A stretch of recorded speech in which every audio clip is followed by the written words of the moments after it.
What's going on, boxing fans? Julian Williams here with The Distance. I decided to break down this fight. I didn't feel like breaking it down a while ago when I made my other video, so I'm going to do a breakdown for this Steve USS Cunningham versus Troy Ross. This is my prediction for this fight. It's going to be for the IBF Vacant Cruiserweight Championship. It'll be on the undercard of Karmazin versus Sylvester. And if you ask me, I do think that this should actually be the main event of that card, but then again, Sylvester's the star. So, but they both are IBF fights. Steve Cunningham just signed with Team Sauerland not too long ago, actually weeks ago, just signed with them. Company based out in Europe, I believe in Germany to be exact. Didn't have the best of luck getting his, in the last year getting a rematch with Tomas Adamek and Matt Godfrey, and the fight with Matt Godfrey was canceled kind of at the last minute, or a few weeks before, excuse me.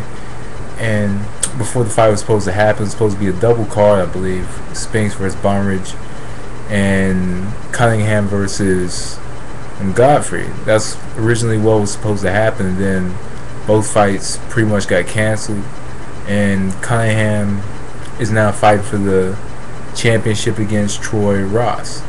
Troy Ross is known for being the winner of the last season of The Contender.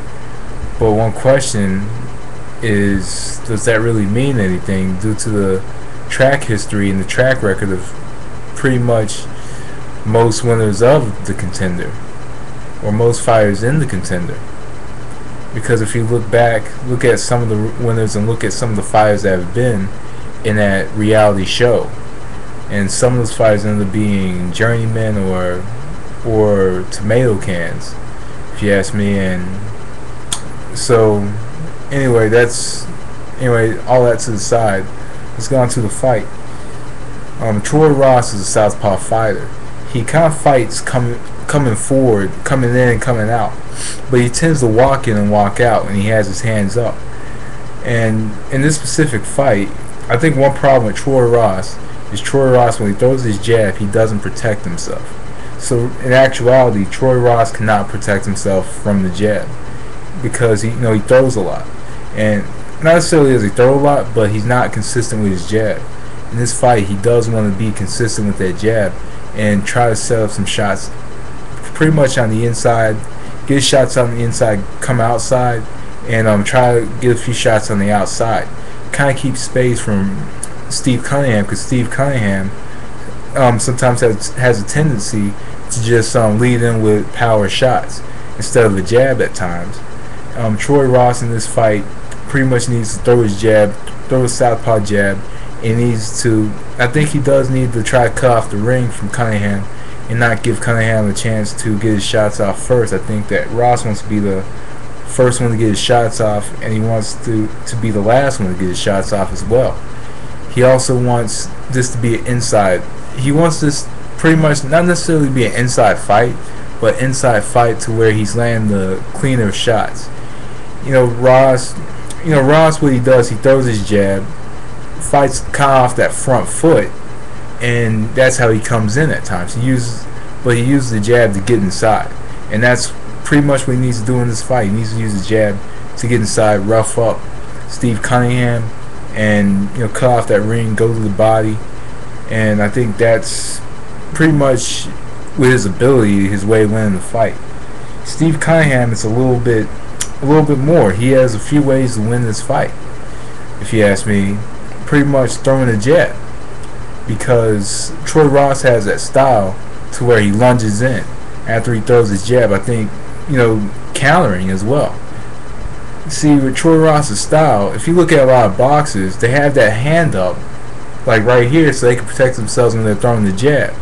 And Troy Ross does not do that. He has the hand right here, and then he throws his jab, which pretty much leaves the counter left hand open. Pretty much the counter left hand is going to be open for Steve Cunningham the entire fight.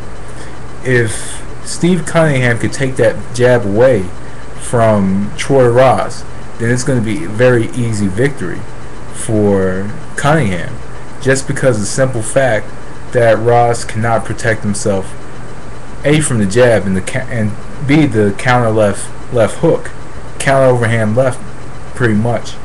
So, and also Steve Cunningham, who has pretty good hand speed, he likes to sneak in the uppercut on the inside. He likes to sneak in his shots on the inside. Uses his left jab to kind of get in, and he lands, you know, all kinds of combinations. So you could say his jab sets up those combinations.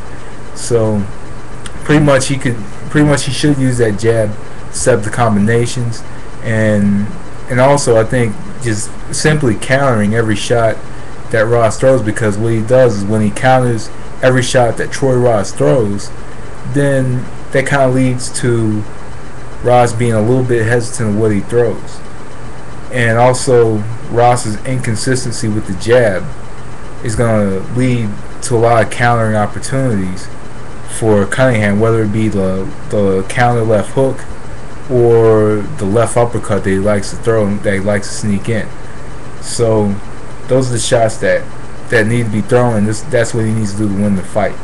I think taking the fight to Ross will give Cunningham the victory.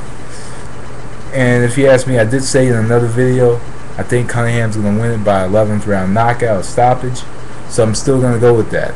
I'm going to go with Steve Cunningham 11th round knockout, because a lot of errors within Troy Ross. I really, in my opinion, don't think that Ross is ready for this fight. You know, there's really nobody that stands out on his resume, and at the same time, nobody that can indicate that this could be a coming out party for Troy Ross. Is he ready for the vacant championship shot?